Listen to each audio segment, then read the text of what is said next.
नमस्कार साथियों। राजस्थान कला संस्कृति का एक महत्वपूर्ण टॉपिक चित्तौड़गढ़ दुर्ग, जिस पर आज चर्चा करने जा रहे हैं। चित्तौड़गढ़ दुर्ग पर बनने वाले सभी क्वेश्चंस पूरे करेंगे। तो चित्तौड़गढ़ दुर्ग कहाँ है? तो ये चित्तौड़गढ़ में है। चित्तौड़गढ़ शहर इस किले के नीचे बसा हुआ है। और चित्तौड़गढ़ दुर्ग की क्या लोकेशन है? तो चित्तौड़गढ़ दुर्ग मैसा के पठार पर चित्रकूट पहाड़ी पर स्थित है। ये गंभीरी एवं बेड़स नदी के संगम पर स्थित है। यदि क्वेश्चन आ जाए कि चित्तौड़गढ़ शहर किस नदी के किनारे स्थित है, तो वो गंभीरी नदी के किनारे स्थित है। ओनली गंभीरी लिखना। और यदि आ जाए चित्तौड़गढ़ दुर्ग किस नदी के किनारे स्थित है, तो वो गंभीरी और बेड़स नदी के किनारे स्थित है। इसका निर्माण चित्रांगद मौर्य ने करवाया और ये दुर्ग की सभी श्रेणियों में शामिल है। अरण्य हो गया, जल दुर्ग हो गया, गिरी दुर्ग हो गया, लेकिन एक श्रेणी में शामिल नहीं है। आप कहेंगे वो कौन सी श्रेणी? तो वो है धानवन श्रेणी। धानवन श्रेणी में क्यों नहीं है? क्योंकि धानवन श्रेणी के लिए जरूरी है कि किला समतल जगह पर बना हो, ना कोई पहाड़ी पर बना हो, ना कोई पठार पर। आप देख रहे हैं ये तो मैसा के पठार पर चित्रकूट पहाड़ी है, उस पर बना हुआ है, तो ये धानवन श्रेणी में शामिल नहीं हो सकता। अब बात करते हैं चित्तौड़गढ़ दुर्ग के क्या क्या उपनाम हैं, किस किस नाम की संज्ञा दी जाती है। कभी उल्टा भी पूछा जाता है कि राजस्थान का सबसे बड़ा लिविंग फोर्ट कौन सा है, तो आप आंसर क्या दोगे? चित्तौड़गढ़। तो इस तरह से जो उपनाम हैं, जिस नामों से जाना जाता है, तो उनके बारे में चर्चा कर लेते हैं। तो चित्तौड़गढ़ दुर्ग को राजस्थान का सबसे बड़ा लिविंग फोर्ट कहते हैं। क्यों लिविंग फोर्ट? इसलिए कहते हैं कि यहाँ आज भी लोग खेती करते हैं, रहते हैं, घर वगैरह ऊपर हैं। आप जब चित्तौड़गढ़ दुर्ग पर जाएंगे तो आप देखना वहाँ काफ़ी लोकल लोग, वहाँ आसपास के लोग वहाँ मिलेंगे जो वहीं रहते हैं, घर वगैरह है, खेती करते हैं, पशुपालन करते हैं। दूसरा गढ़ सिरमौर कहते हैं। तीसरा दुर्गों का सिरमौर कहते हैं, राजस्थान का गौरव कहते हैं, मालवा का प्रवेश द्वार कहते हैं, क्योंकि यहीं से चित्तौड़गढ़ के बाद मालवा क्षेत्र शुरू हो जाता है। और दक्षिणी सीमा का प्रहरी कहते हैं। दक्षिणी सीमा का प्रहरी किस लिए कहते हैं? तो जब राजस्थान का मैप देखेंगे तो उस मैप के अंदर चित्तौड़गढ़ की जो लोकेशन है वो दक्षिण दिशा में पड़ती है। अब दक्षिण दिशा में चित्तौड़गढ़ की लोकेशन पड़ती है, तो राजस्थान में दक्षिण से कोई आक्रमण करना चाहता था या आक्रमण करना चाहता है तो वो पहले चित्तौड़ पर आक्रमण करेगा। तो इस वजह से राजस्थान का जो चित्तौड़गढ़ दुर्ग है उसको राजस्थान का दक्षिण सीमा का प्रहरी कहते हैं। प्रहरी मतलब वो प्रवेश द्वार समझो या रक्षा करने वाला समझो, जो भी आप। त्याग बलिदान का दुर्ग भी कहते हैं। चित्तौड़गढ़ दुर्ग को त्याग बलिदान के नाम से भी जाना जाता है कि त्याग बलिदान का दुर्ग कौन सा है, तो वो चित्तौड़गढ़ दुर्ग है। कैसे? पन्नादाई का त्याग, चंदन का बलिदान, महाराणा का समर्पण। और चित्तौड़गढ़ दुर्ग का जो आधुनिक निर्माता है वो महाराणा कुंभा है। और जिसने कि मेवाड़ में ये विजय स्तंभ हो गया, कुंभलगढ़ हो गया, इस तरह से कई निर्माण करवाए। और साथ ही इसने 32 दुर्गों का निर्माण करवाया। अपने जीवन काल में 32 दुर्गों का निर्माण करवाना बहुत बड़ी बात होती है, और उसने 32 दुर्गों का निर्माण करवाया महाराणा कुंभा ने। चित्तौड़गढ़ दुर्ग के जो महत्वपूर्ण कुछ प्रारंभिक पॉइंट्स है उन पे चर्चा की अपन ने। और अगला टॉपिक देखते हैं, चित्तौड़गढ़ दुर्ग के प्रवेश द्वार। चित्तौड़गढ़ दुर्ग है, उसमें आप एंट्री करोगे तो कितने गेट हैं, कितने प्रवेश द्वार हैं, उनकी चर्चा करते हैं। तो कुल प्रवेश द्वार, कुल एंट्री गेट 7 हैं। मुख्य प्रवेश द्वार की भी चर्चा कर लेते हैं। मुख्य प्रवेश द्वार हैं, इसमें 3 मुख्य प्रवेश द्वार मैंने पीडीएफ में भी मेंशन कर रखे हैं। आपको ये पीडीएफ चाहिए तो मैं इस पीडीएफ को टेलीग्राम पर भेज दूंगा, टेलीग्राम का लिंक डिस्क्रिप्शन में दे दूंगा। पाड़नपोल मुख्य प्रवेश द्वार है। पाड़नपोल पर बाघ सिंह का स्मारक बना हुआ है। आप कहेंगे बाघ सिंह कौन था? तो आपको याद होगा 1534 की बात, जब बहादुर शाह ने मेवाड़ पर आक्रमण किया। तो आपको ये स्टोरी पता है कि हुमायूं को कर्मावती ने राखी भेजी थी, तो हुमायूं सहायता करने टाइम पर नहीं पहुंच पाया। तो वो यही समय था जब बहादुर शाह ने मेवाड़ पर आक्रमण किया। तो हुमायूं को बहन भाई बना रखा था कर्मावती ने, तो वो उसको राखी भेजी थी। तो हुमायूं रक्षा के लिए टाइम पर नहीं आ पाया और बहादुर शाह इधर चित्तौड़ पर आक्रमण कर देता है। उस समय जो केसरिया करते हैं वो बाघ सिंह करता है, जो कि मेवाड़ की सेना का सेनापति था और कर्मावती मेवाड़ की महारानी थी। तो कर्मावती जौहर करती है और बाघ सिंह केसरिया करता है। उस समय 1534 में जो साका होता है, उस समय शहीद हुए बाघ सिंह का स्मारक बना हुआ है। किस पे बना हुआ है? पाडन पोल पर बना हुआ है। याद रखना, पाडन पोल पर बाघ सिंह का स्मारक बना हुआ है। क्वेश्चन आया है बाघ सिंह का स्मारक चित्तौड़गढ़ के किस प्रवेश द्वार पर बना है? वहाँ ऑप्शन दे देंगे पाडन पोल, भैरव पोल, राम पोल। तो आपको किस पे करना है? पाडन पोल पर। दूसरा है भैरव पोल, इसके ऊपर कल्लाजी राठौड़ का स्मारक बना हुआ है। इसके ऊपर कल्लाजी राठौड़ का स्मारक बना हुआ है। बोलेंगे कल्लाजी राठौड़ कौन थे? तो जयमल राठौड़ और कल्ला राठौड़ दोनों काका भतीजा थे। जब अकबर ने मेवाड़ पर आक्रमण किया उस समय मेवाड़ के महाराणा उदय सिंह थे और महाराणा प्रताप कंवर भी थे।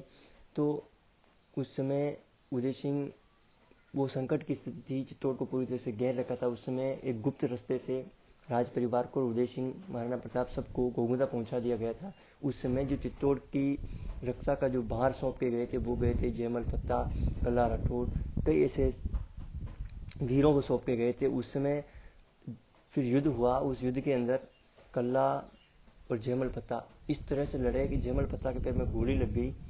फिर भी कल्ला राठौड़ ने उसको कंधे पर बिठा के रणभूमि में युद्ध किया। ऐसे वीर योद्धाओं को देखकर, इनकी वीरता को देखकर अकबर भी इतना प्रभावित हुआ कि वो आगरा के किले पर इनकी मूर्तियां बनवाई, फतेह सिंह की, इसकी जयमल राठौड़ और कल्ला राठौड़ की। साथ ही अगला आता है रामपुल। इसके ऊपर फतेह सिंह सिसोदिया का स्मारक बना हुआ है। फतेह सिंह सिसोदिया का स्मारक बना हुआ है। किस पे बना हुआ है? रामपुल पर बना हुआ है। अब देखते हैं चित्तौड़गढ़ महल। चित्तौड़गढ़ दुर्ग के विभिन्न महल। चित्तौड़गढ़ दुर्ग के विभिन्न महल हैं। पद्मावती महल, नवकोटा महल, गोरा बादल महल, भामाशाह महल, उदय महल, मोती महल और टमकन महल। अब इन महलों की कुछ चर्चाएं कर लेते हैं, क्या क्या महलों में है, किसने बनवाया, ये किससे रिलेटेड है। तो इनकी जब चर्चा करते हैं तो पहला आता है पद्मिनी महल। ये पद्मिनी महल आप जाओगे चित्तौड़गढ़ दुर्ग में तो आपको बहुत बाग बगीचों से हरा भरा दिखेगा आज भी।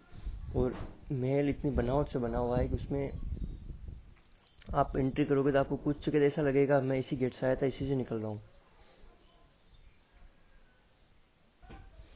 अगला आता है गोरा बादल महल। गोरा बादल को आप जानते होंगे, जब रावल रतन सिंह रानी पद्मिनी को श्रीलंका से लाते हैं तो मेवाड़ की महारानी बनती है रानी पद्मिनी। उस समय 1303 की बात, अलाउद्दीन खिलजी चित्तौड़ को घेर लेता है। उस समय छल कपट से रावल रतन सिंह को बंदी बना लिया जाता है। तो उस टाइम जब रानी पद्मिनी श्रीलंका से आती तो उसके साथ गोरा और बादल दोनों आते हैं, दोनों काका भतीजा थे।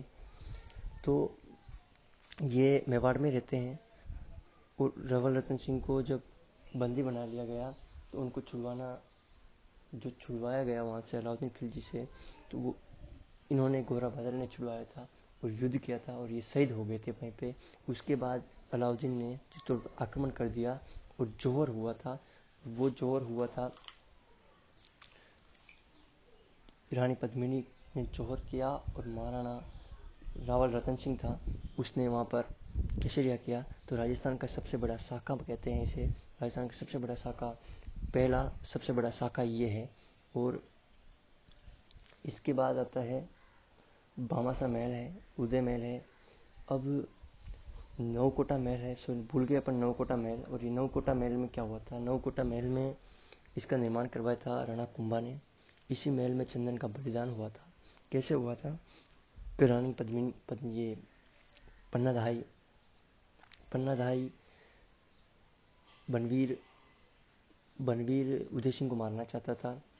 तो उदय सिंह छोटा था, उस समय पन्नाधारी उदय सिंह की मतलब संशिका थी, तो उसने अपने पुत्र चंदन को उदय सिंह की जगह सुला दिया। बनवीर आया, तलवार चला दी और चंदन शहीद हो गया। लेकिन ये उदय सिंह को लेके वहां से, पुत्र का बलिदान देके उदय सिंह को लेके वहां से पहाड़ों में चली गई, जंगलों में चली गई। तो अपने पुत्र की बलिदान देने, बलि देकर उदय सिंह की रक्षा की थी। वो कौन थी? मां पन्ना दाई। चित्तौड़गढ़ दुर्ग का आधुनिक निर्माता कौन है? ये विशेष याद रख लेना। चित्तौड़गढ़ दुर्ग का आधुनिक निर्माता है महाराणा कुंभा। अब चित्तौड़गढ़ के प्रमुख मंदिरों की चर्चा करते हैं। तो मंदिरों में जो महत्वपूर्ण मंदिर है उनकी चर्चा करते हैं अपन। तो महत्वपूर्ण मंदिर एक है मीरा मंदिर, जिसमें मीरा कृष्ण की आराधना करती थी। तो मीरा मंदिर का निर्माण किसने करवाया था? राणा सांगा ने करवाया, जो कि मीरा के ससुर थे, जिनके बारे में कहा जाता है कि 80 घाव लगे थे तन में, फिर भी व्यथा थी मन में। महाराणा सांगा। इस मंदिर की जो मूर्ति है वर्तमान में जगत शिरोमणि मंदिर जयपुर में है। जगत शिरोमणि मंदिर जयपुर में है। अब वहाँ कैसे गई? तो अकबर का सेनापति था हल्दीघाटी युद्ध में मान सिंह जयपुर का। तो वो हल्दीघाटी युद्ध के बाद यहाँ की मूर्ति को आमेर दुर्ग में जगत शिरोमणि मंदिर में रखवा देता है। तुलजा भवानी मंदिर जो कि बनवीर ने बनाया। और किसके आराध्य देव हैं ये? तुलजा भवानी मंदिर शिवाजी की। श्याम पार्श्वनाथ मंदिर है, रावल तेज सिंह की पत्नी थी जैतल देवी, उसने बनाया था। कालिका माता मंदिर है। कालिका माता मंदिर देख कर आना, सीढ़ियाँ लगी हुई चढ़ने का आपको। कालिका माता मंदिर चित्तौड़गढ़ दुर्ग में जाओगे तो एक महत्वपूर्ण मंदिरों की श्रेणी में आता है। कालिका माता मंदिर को चित्तौड़गढ़ दुर्ग का सूर्य मंदिर कहते हैं। श्रृंगार चौरी मंदिर, ये है तो एक जैन मंदिर। श्रृंगार चौरी मंदिर एक बेलका ने बनाया था ये। और ये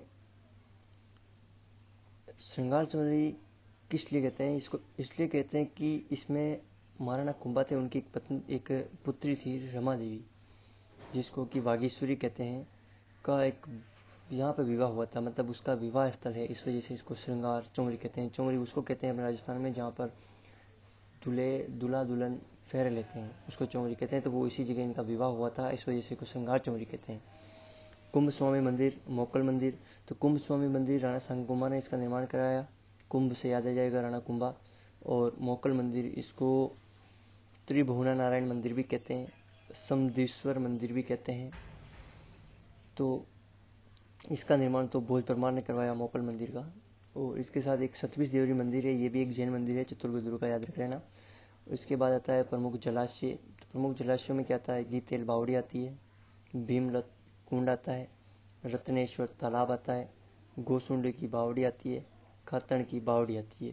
तो इस तरह से अपना राजस्थान कला संस्कृति के टॉपिक में चित्तौड़गढ़ दुर्ग समाप्त होता है। इसमें जो विजय स्तंभ कीर्ति स्तंभ होंगे उनको अलग अलग क्लास में एक सेपरेट लेके चर्चा करेंगे। तो मुख्य मंदिरों की चर्चा हो गई, जलाशयों की चर्चा हो गई। तो यहाँ पे वापस रिविजन करते हैं। चित्तौड़गढ़ दुर्ग है, मेसा के पठार पर चित्रकूट पहाड़ी पर स्थित है, गंभीरी बेड़ज के संगम पर स्थित है, जबकि चित्तौड़गढ़ शहर ओनली गंभीरी के किनारे स्थित है। चित्तौड़गढ़ शहर दुर्ग के नीचे बसा हुआ है। धार्मिक श्रेणी में आता है, धार्मिक श्रेणी में नहीं आता, बाकी सब श्रेणी में आता है। चित्तौड़गढ़ दुर्ग राजस्थान का सबसे बड़ा लिविंग फोर्ट है। गढ़ सिरमौर है, दुर्गों का सिरमौर है, राजस्थान का गौरव है, मालवा का प्रवेश द्वार है, दक्षिणी सीमा का प्रहरी है, त्याग बलिदान का दुर्ग है। चित्तौड़गढ़ दुर्ग का आधुनिक निर्माता कौन है? तो महाराणा कुंभा। आधुनिक निर्माता कौन है? महाराणा कुंभा। अब इसके बाद इसके प्रमुख महल कौन से हो गए, प्रवेश द्वार कौन से होते? प्रवेश द्वार में पाटन पोल है, जिसपे बागसिंह का स्मारक बना हुआ है, भैरव पोल है जिसपे कल्ला का स्मारक बना हुआ है, राम पोल जिसपे फतेह सिंह सिसोदिया का स्मारक बना हुआ है। ये महल है। तो महल में पद्मिनी महल हो गया, नवकोटा महल हो गया, घोराबद्र महल हो गया, बामासा महल हो गया, उदय महल हो गया, मोती महल हो गया, टमगढ़ महल हो गया। इसके अलावा ये प्रमुख मंदिर हो गए, ये प्रमुख जलाशय हो गए। प्रमुख मंदिरों में मीरा मंदिर याद रखना, तुलजा भवानी मंदिर, कालिका मंदिर, श्रृंगार चौरी मंदिर, कुंभ स्वामी, मोकल मंदिर, गीतेल बावड़ी, भीमलत कुंड, रत्नेश्वर तालाब, कुसुंड की बावड़ी, खातन की बावड़ी, ये सब क्या है? राजस्थान के चित्तौड़गढ़ दुर्ग के प्रमुख जलाशय हैं। ऐसे भी आ जाता है कभी कभार चित्तौड़गढ़ दुर्ग से संबंधित नहीं है, कोई एक अन्य दे देगा और बाकी ऑप्शन इसके दे देंगे, तो वो अन्य को क्लिक करना है। इस तरह से दुरुक समाप्त होता है। थैंक यू, धन्यवाद। अगला टॉपिक विजिस्तम लेके आएंगे बहुत जल्द। और इसकी जो पीडीएफ है ये टेलीग्राम का लिंक दे दूंगा मैं डिस्क्रिप्शन में, उस टेलीग्राम पे आप ज्वाइन कर लेना। स्माइल एजुकेशन टेलीग्राम चैनल का नाम है। वहाँ आपको इसकी पीडीएफ मिल जाएगी सुव्यवस्थित, और वहाँ से अपने नोट्स को बढ़िया सी राइटिंग में बढ़िया जमा के लिख लेना। जब भी कंपटीशन एग्जाम में पढ़ो तो उस नोट्स से पढ़ते रहना। और भी बुक्स, अब जैसे मैंने ये टॉपिक पढ़ा है इसके साथ आप कोई भी बुक हो उसको पढ़ते रहना, कोई गाइड हो तो, ताकि कुछ छूट जाए तो इसमें आप वापस अपनी कॉपी में लिखते जाएं। Thank you.